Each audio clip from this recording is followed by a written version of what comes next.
about your why, I have something interesting. Mental fitness is not merely disciplines, then this mission statements acts as a weapon.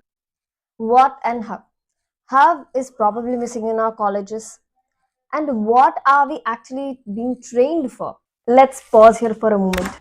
I specifically use the term train because now take a pen and a paper. You can also calculate in your phone if you want.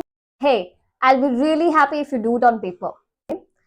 If we are attending schools and colleges or our office, anything, your training, your academy, anything for an year, for 8 months, okay? We don't attend school or colleges for whole 1 year, right? We'll be having summer holidays, festival holidays, and then our own kind of leaves, Sundays, etc. Everything if you deduct, and if you think you're just assuming that you go to college or school for 8 months in an year, then it will be approximately for 240 days. Okay, now do your own rough calculation. I'm giving you just an example. Now, if you think you are attending a school or college for 240 days, which means every single day you're attending your school and colleges for 5 hours at least, even if your school is for 7 hours or college is for 7 hours, let's detect sports, interval, short breaks, lunch period, all those things. And let's say you're attending the class for 5 hours every single day. Now, 240 days into 5 hours every single day, which means almost 1200 hours. Now, if we have to make it equivalent to number of days, then 1200 hours will be equivalent to 50 days consistently. Okay, so now this 1200 hours or 72,000 minutes is what we are being studying for in an year. Just if we study for 18 minutes or 15 minutes or 25 minutes every single day for 30 days, I can see the confidence that builds in me or you or anyone who took up this challenge. You will be really confident about your own skill. But how are we actually spending 72,000 minutes for 240 days straight, and how we are actually? No comparison. How you will be if you train yourself properly for this 240 days. Now, will you prefer telling I'm studying, or will you prefer telling I'm being trained for my aim and career? And how are you being trained? Now, this needs your introspection and evaluation. And my previous video can actually help you to take responsibility for yourself in studies. And how far is your training enough? Is this training enough?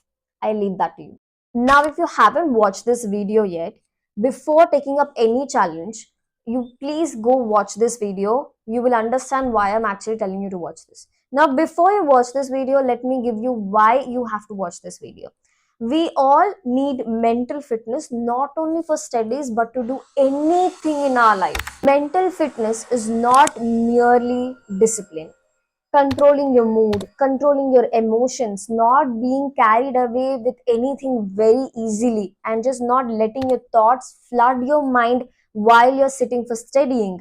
And even burnout, how to handle it, and your stress management also comes under mental fitness. Being clear with your why also comes under mental fitness.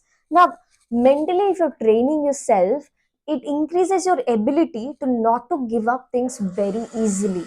Even this mindset of not giving up easily is also mental fitness. Now, don't just skip this by me telling you be clear about your why. I have something interesting. Being clear about your why doesn't mean what society standard it gives you. That means if you take this job, you'll get a good salary. If you take this job, you'll get good fame. If you take this job, you'll get good name or fame or value in the market.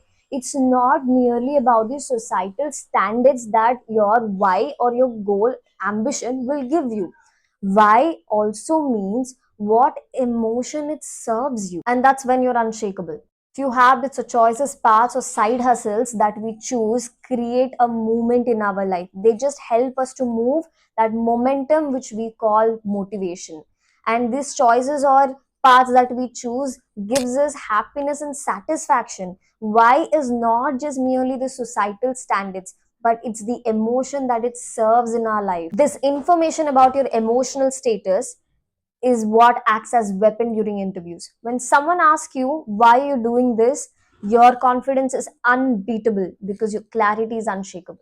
I want to share a glimpse of my life here, a small story.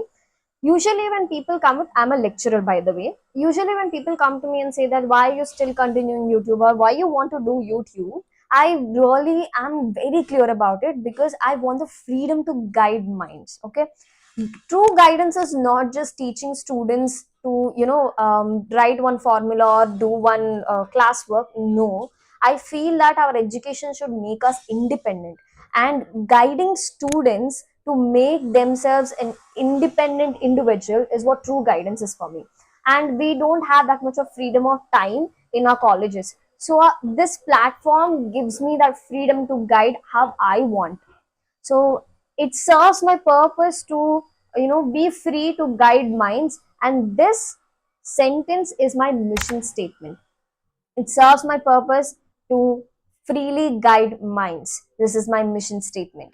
Now, if you have clear information about your emotions, then this mission statements acts as a weapon. Now, we all know that if we say detectives, they're known for their observation skills. Observation is power. But how we students actually use this quality in our day-to-day lives? Let me tell you, don't underestimate it. Timetables. You know, if you misplace your task in different timings, if the time is not suiting you, even then you will go inconsistent.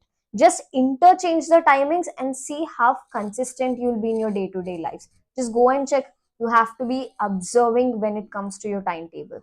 And positive distractions. When your mom is calling you out of love to have something and you're studying, or when your friends come to surprise you and you're at peak of your study time, all these things are positive distractions. I'm not asking you to deny them, but just a classy rejection is a must if you're sincere about your ambition. Sweet, poisonous people around you, your friend circle, how much you're being influenced by the environment. Observing all these things is literally powerful because it helps you to lay these strong boundaries. Moving with such strong boundaries, we tend to face so many things in our life. We start facing so many envious people around us who are not so happy with our performance, and very kind of insults, criticism, outrageous anger within us sometimes, burnout, all these things. But how far we are able to channelize all these emotions in the right way? Okay, that matters a lot. Constructive criticism matters a lot. All these things need to be driven only to one place, that is efforts that you put to achieve your career or ambition.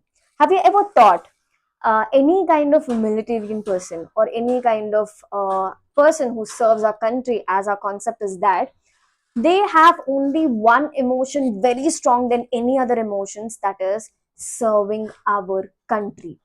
And if that will be swayed even for 1 minute or even for a day, will they be able to stand there to serve our country if they think about themselves first or their family first or any other kind of emotion first?